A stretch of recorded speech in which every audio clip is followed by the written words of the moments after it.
Hello friends, આજે આપણે ઝાલમુરી બનાવીશું. ઝાલમુરી ખૂબ જ વાયરલ થઈ છે. બંગાળનું સ્ટ્રીટ ફૂડ છે અને તે કેવી બને છે, મોદી સાહેબના હસ્તકે ખૂબ જ વાયરલ થઈ ગઈ છે અને અહીંયા ઝાલમુરીએ ધૂમ મચાવી દીધી છે. તો આપણે એવી ઝાલમુરી બનાવવા માટે બધા વેજીટેબલનો ઉપયોગ કરીશું. તો ડુંગળી, મરચાં, ટમેટાં, કાકડી અને બાફેલા 2 બટેકા, સિંગના દાણા, સિંગ અથવા તમારે તળીને લેવી. તો અહીંયા ડ્રાય રોસ્ટ કરી લઈશું મમરાને. આ તેલનો ઉપયોગ કર્યા વગર અહીંયા થોડાક આપણે મમરા છે તે ક્રિસ્પી થાય ત્યાં સુધી થવા દેવાના છે. અહીંયા મેં 3 કપ મમરા લીધા છે અને મમરા આ 10 જણા સર્વ કરી શકે એટલી ઝાલમુરી આપણે બનાવીશું. આ ઝાલમુરી ખૂબ જ ટેસ્ટી અને સ્વાદ પણ ખૂબ જ સારો એવો આવે છે. સ્પેશિયલ રાઈના તેલમાં જ ઝાલમુરી બને છે. જો તમારી પાસે એ તેલ ના હોય તો તમે કોઈ પણ વેરાયટીનું તેલ છે તમે એડ કરી શકો છો. તો અહીં આપણે ડુંગળી અને જે કાંદા છે તેને ઝીણા ઝીણા ચોપ કરી લેશું.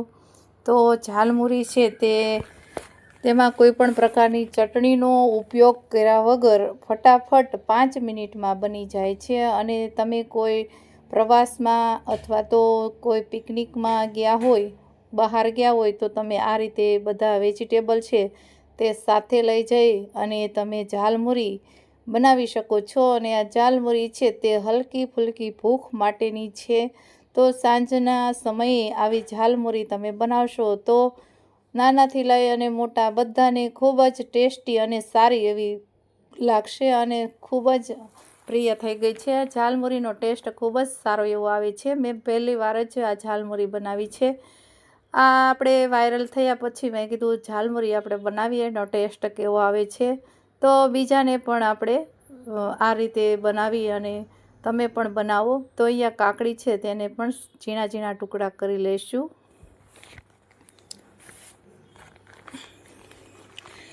ઝાલમુરી છે તે બંગાળની છે પ્રખ્યાત, પણ આપણે અહીંયા ગુજરાતમાં પણ મોદી સાહેબે ખૂબ જ વખાણ કર્યા અને વાયરલ થઈ ગઈ છે. તો આપણે પણ આવી ઘરે તમે ફટાફટ 5 મિનિટમાં આ ઝાલમુરી છે તે તમે બનાવી શકો છો. અહીંયા આપણે લીંબુનો ટેસ્ટ ઝાલમુરીમાં ખૂબ જ સરસ એવો આવે છે, પણ અહીંયા આપણે કોઈ પણ પ્રકારની ચટણીનો ઉપયોગ કર્યા વગર ફક્ત લીંબુનો જ ઉપયોગ કરવાનો છે. તેનાથી ટેસ્ટ ખૂબ જ સારો એવો આવે છે. તો આવી ઝાલમુરી તમે બાળકોને વેકેશનમાં અથવા તો પિકનિકમાં અથવા તમે બહાર ગયા હોય તો પણ સાથે લઈ જઈ અને આ રીતે તમે બનાવી શકો છો. અહીંયા બાફેલા મેં 2 બટેકા લીધા છે. તો અહીંયા બધા આ જે વેજીટેબલ છે તેને આપણે મિક્સ કરી દઈશું. હવે અહીંયા મમરા છે તેને એક વાસણમાં લેશું અને મમરા ઠંડા થોડાક થઈ ગયા છે. હવે તેમાં બધા મસાલા છે તે આપણે એડ કરી દઈશું.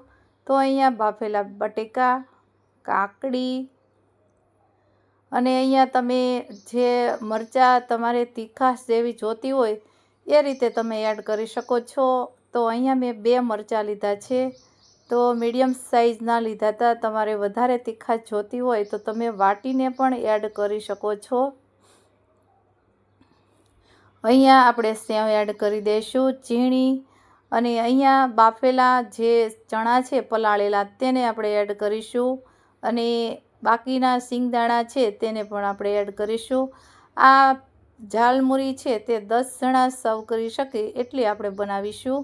અને અહીંયા લીંબુનો આ રીતે ઉપયોગ કરવાનો છે. લીંબુથી ખૂબ જ ટેસ્ટ ખાટો, મીઠો અને સરસ એવો આવે છે. તો અહીંયા આપણે 1 ચમચી જેટલું આપણે લાલ મરચું પાવડર એડ કરીશું. અડધી ચમચી જેટલું આપણે જીરા પાવડર એડ કરીશું અને તેને પણ આપણે બરાબર મિક્સ કરવાનું છે. અહીંયા ઝાલમુરીની એક ખાસિયત છે તે જે રાઈના તેલમાં જ બને છે, સરસોના તેલમાં. તો તેનો ટેસ્ટ ખૂબ જ સારો એવો આવે છે. અને અહીંયા આ રીતે તમે અથાણામાં જે બનાવેલું તેલ હોય તે અથાણાનું તેલ છે તે તમે ઉપરથી એડ કરી શકો છો અને તેનાથી ઝાલમુરીમાં ખૂબ જ ટેસ્ટ સારો એવો આવે છે.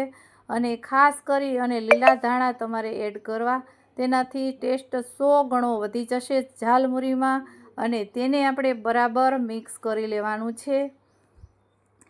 તો અહીંયા આપણી ઝાલમુરી બની અને રેડી થઈ ગઈ છે। તો આ રીતે કોર્ન પેપરમાં આપણે આ રીતે કોર્ન બનાવી અને આપણે સર્વ કરીશું। તો ખૂબ જ હોશે હોશે ખાવાની મજા આવે તેવી ઝાલમુરી આપણી બની અને રેડી થઈ ગઈ છે। તો અહીંયા તમારી પાસે તેલ ન હોય, કોઈ પણ વેરાયટીનું હોય તમે એડ કરી શકો છો। અને આપણી અહીંયા ઝાલમુરી રેડી થઈ ગઈ છે। તો અહીંયા અમારી આ રેસીપી સારી લાગી હોય તો વિડીયોને લાઇક કરજો, શેર કરજો અને અમારી ચેનલને સબસ્ક્રાઈબ કરવાનું ભૂલશો નહીં। બાજુમાં આપેલી ઘંટી દબાવશો એટલે નવી નવી રેસીપીના નોટિફિકેશન તમને સૌથી પહેલાં જોવા મળશે। Thank you.